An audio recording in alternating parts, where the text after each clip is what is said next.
अध्यक्ष महोदय, शून्यकाल में कल रात्रि 12 बजे नीरा मैडम और मंगल कालिंद्रा का झगड़ा हो गया। एक दिन राजा साहब और हमारी गाड़ी का चक्कर हो जाता, इतना रफ्तार में आए, बोले कि राजा साहब को तो शून्यकाल डालने नहीं देंगे, इससे पहले हम जाएंगे। अध्यक्ष महोदय, ये कोई मजाक नहीं कह रहे, 12 बजे रात को आते हैं शून्यकाल डालने के लिए और आप सबने मजाक बना के रख दिया है। जवाब नहीं देंगे, ये सवाल जनता का है। नमस्कार, जोहार। आज एक बड़ी बहस झारखंड की राजनीति और शिक्षा नीति के बीच उजागर हो रही है, जो सिर्फ छात्रवृत्ति तक सीमित नहीं बल्कि खनन फंड घोटाले और राजनीतिक विवादों को भी छू रही है। हमारी आज की कहानी है स्वीकृत वादों, असली जमीन और मचीम राजनीतिक तकरार की। पिछले दिनों राज्य में पेश हुए अनुपूरक बजट 7,721 करोड़ रुपए का ने एक बार फिर से मामला खड़ा कर दिया है। भारतीय जनता पार्टी यानी बीजेपी और अन्य विपक्षी दलों ने आरोप लगाया है कि असली सवाल है चार्ज किए गए वादों का क्या हुआ। खासकर छात्रों की छात्रवृत्ति की जो घोषणा हुई थी वो किस हाल में रही। इतना ही नहीं, धान खरीद, किसान कल्याण और सामाजिक कल्याण योजनाओं को लेकर भी तीखी नाराजगी दिखी। विपक्ष का कहना है कि लाखों करोड़ों के बजट के बीच भी छात्रवृत्ति के पैसे कई छात्रों तक नहीं पहुंचे।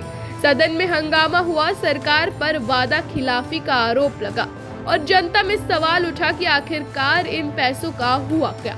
और यही नहीं, सवाल सिर्फ देरी का नहीं बल्कि पारदर्शिता का है। पिछली कई अवस्थाओं में यह सामने आ चुका है कि कंट्रोलर और ऑडिट जनरल ऑफ इंडिया यानी सीएजी की रिपोर्ट में झारखंड में छात्रवृत्ति पेंशन योजनाओं में भारी गड़बड़ी की रिपोर्ट सामने आई है। मृतकों या फर्जी नामांकन वाले लोगों को पैसे भेजे गए, एक ही आधार से कई किश्तें निकाली गई, यानी पलायन, फर्जी लाभार्थियों और अकाउंट हाईजैकिंग तक के आरोप। इन खुलासों ने उन योजनाओं के दावों पर सवाल खड़ा कर दिया है जिनके जरिए सरकार गरीब, अल्पसंख्यक, पिछड़े वर्गों को शिक्षा और कल्याण का भरोसा देती थी। अब आ गई है चर्चा, क्या इन सब के बीच कुछ लोग ऐसे भी हैं जो जनता हित की बजाय राजनीतिक स्वार्थ देख रहे हैं। कुछ समय पहले विशेष रूप से चुनाव के दौरान ये आरोप लगे थे कि झारखंड में खनन फंड में बड़े पैमाने पर गड़बड़ी हुई। इन आरोपों में खनन क्षेत्र से जुड़े धन को गलत तरीके से बांटा गया, जबकि बचे हुए समुदायों और प्रभावित इलाकों के विकास का दावा था। इस घोटाले की जांच को लेकर मांगे उठी है कि सही में कितने करोड़ रुपए रीडायरेक्ट हुए, किसके खाते में गए और कितने हिस्से असली लाभार्थी तक पहुंचे। इस पृष्ठभूमि में जयराम महतो की पार्टी जेएलकेएम और उनका राजनीतिक कद भी चर्चा में है।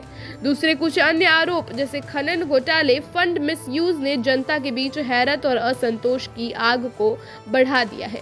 सोचिए, अगर आप छात्र हैं, गरीबी पृष्ठभूमि से आते हैं, अपने उम्मीद की थी कि छात्रवृत्ति मिलेगी, पढ़ाई होगी, भविष्य बनेगा, लेकिन पैसा नहीं मिला या फर्जी नामांकन से पैसा निकल जाता है, ना सिर्फ आपके सपने बल्कि आपके परिवार की मेहनत भी बेकार हो जाती है।